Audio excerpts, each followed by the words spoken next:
வணக்கம் பத்மநாபன். கடலூர் அரசு தலைமை மருத்துவமனையில தினந்தோறும் ஏராளமான பொதுமக்கள் சிகிச்சைக்காக வந்து போறாங்க.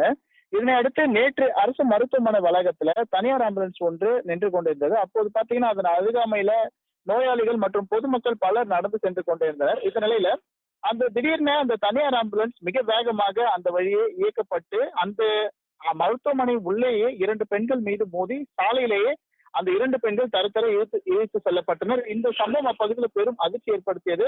உடனடியாக அந்த இடத்துல கூடிய பொதுமக்கள் கூச்சலிட்ட நிலையில் அந்த விபத்தில் காயமடைந்த 2 பெண்கள், அதாவது குர்கீஸ்பேட்டை பகுதியை சார்ந்த உஷா மற்றும் நெய்வேலி பகுதியைச் சேர்ந்த கமலா ஆகிய 2 பேருமே பலத்த காயமடைந்து கடலூர் அரசு மருத்துவமனையிலே சிகிச்சைக்காக அனுமதிக்கப்பட்டனர். மேலும் இது குறித்து புதுநகர் காவல் நிலையத்துல புகார் அனுப்பப்பட்டது. இந்த புகார் தொடர்பாக புதுநகர் போலீசார் விசாரணை மேற்கொண்ட பொழுது ஆம்புலன்ஸ் ஓட்டுநர் ஒருவர் ஆம்புலன்ஸை மருத்துவமனையில நிறுத்திவிட்டு உள்ளே நோயாளியை அழைத்து சென்ற போது அங்கு நின்று கொண்டிருந்த 17 வயது சிறுவன் அந்த ஆம்புலன்ஸை இயக்கியதாக கூறப்படுகிறது. இதனை அடுத்து இந்த விபத்து ஏற்பட்டதாகவும் தற்போது காவல்துறை தரப்பில் தெரிவிக்கப்பட்டதை தொடர்ந்து இது தொடர்பான சிசிடிவி காட்சிகள் தற்போது வெளியாகி பெரும் பரபரப்பை ஏற்படுத்தி இருக்கிறது.